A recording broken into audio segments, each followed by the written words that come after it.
Hey, good morning, everybody. So it is Sunday morning. I'm being a little quiet because I got a lot of my family who are still sleeping. Sunday, I like to make morning waffles. So I figured what I would do is kind of bring you along for the ride on using raw milk to make butter and cheese. So the butter is going to be pretty fast, and I'll be able to get that one out more than likely first. The cheese usually takes a few days, so this is going to be sort of a step-by-step process on that one. But you know, to be honest, I'm using raw milk in this video. I personally don't agree with what the FDA says as far as the hazards of it. The study that I've seen just really counteract what the FDA says. I think my personal take is the FDA is concerned about storing it for long durations, and maybe in that time raw milk could go bad. But reality, I'm going to show you that at least in the stages that I do, unless you just unfortunately got an unlucky batch from a cow, which we've been drinking milk from cows and goats and everything for thousands of years, that if you do happen to get that one thing, maybe it would be bad and that's their concern.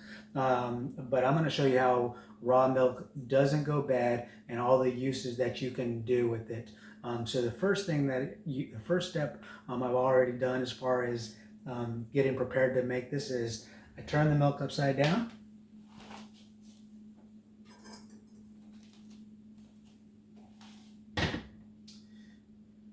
Now I'm going to kind of zoom in here as bring you in. The phrase cream rises to the top is still in effect.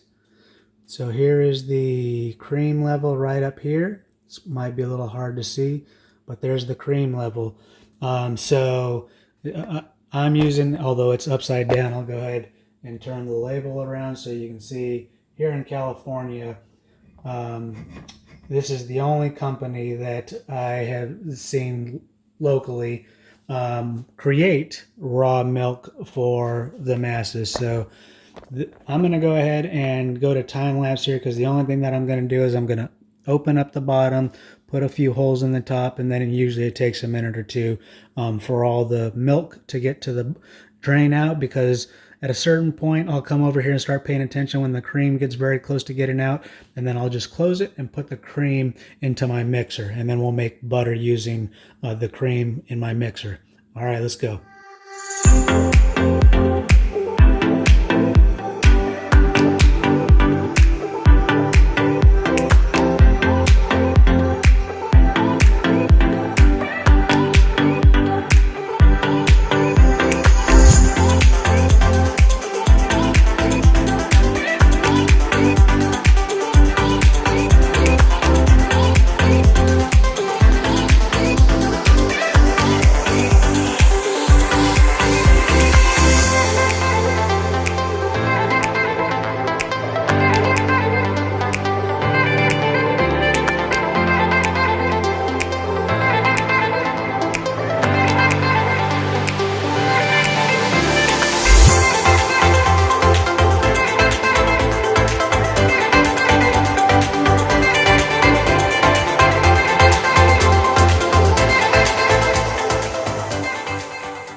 We're getting to probably the hardest part of this, and I'm not going to bore you with all the exact, with the amount of time that it takes to do this.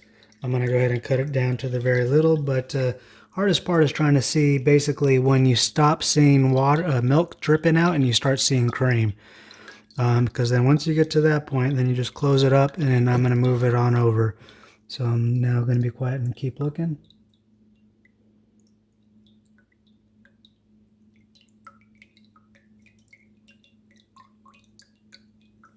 That looks like it now.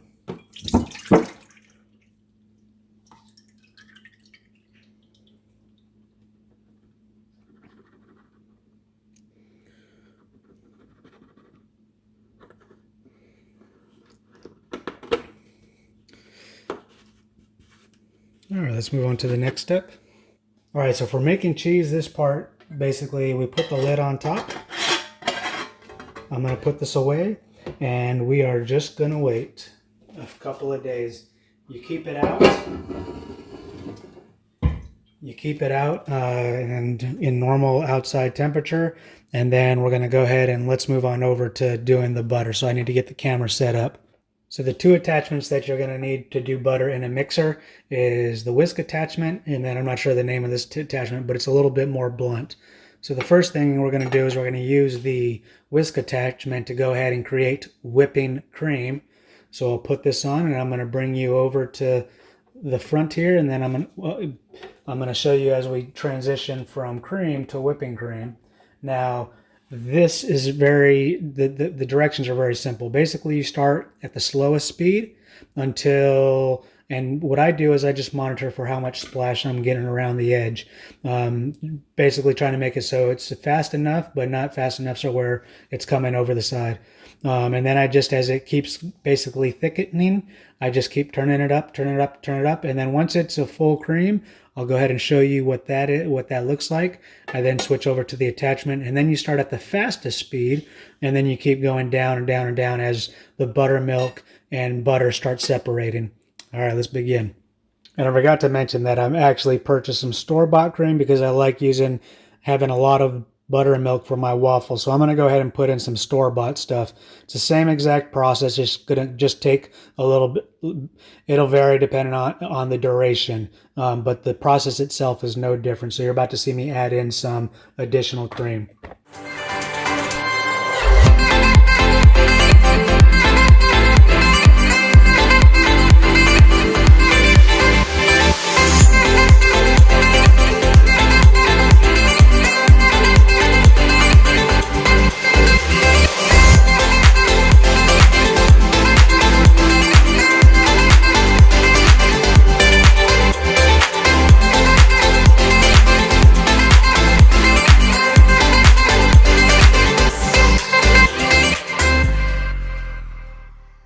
So now it's time to switch the attachments from the whisking attachments to the more blunt attachment.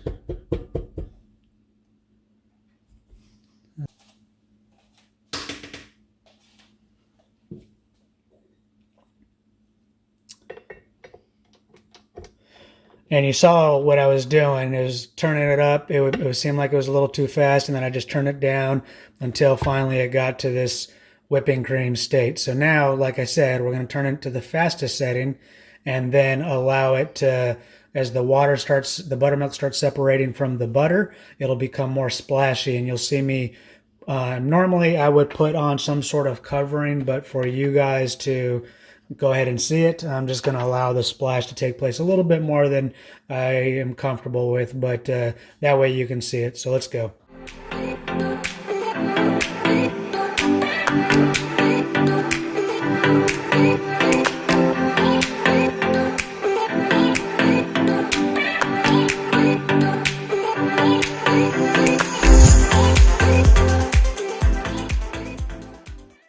All right, so we are down. You can kind of see the milk sort of splashing around in there. And yeah, that's about it. So now we have butter and buttermilk. So the only thing that we need to do is separate it. I wanted to highlight, when you buy the store-bought cream, the best thing to do is, if you want to maximize your butter yield, is to look for the higher percentage of fat. Some stuff out there, like, I won't mention any store names, but it's down to like within the teens or whatever the case may be. You want to be, if you can find it, like in the 30s if possible, and that'll give you a better yield on your butter. So nothing special here. Just need some container and a strainer to strain the butter from the buttermilk.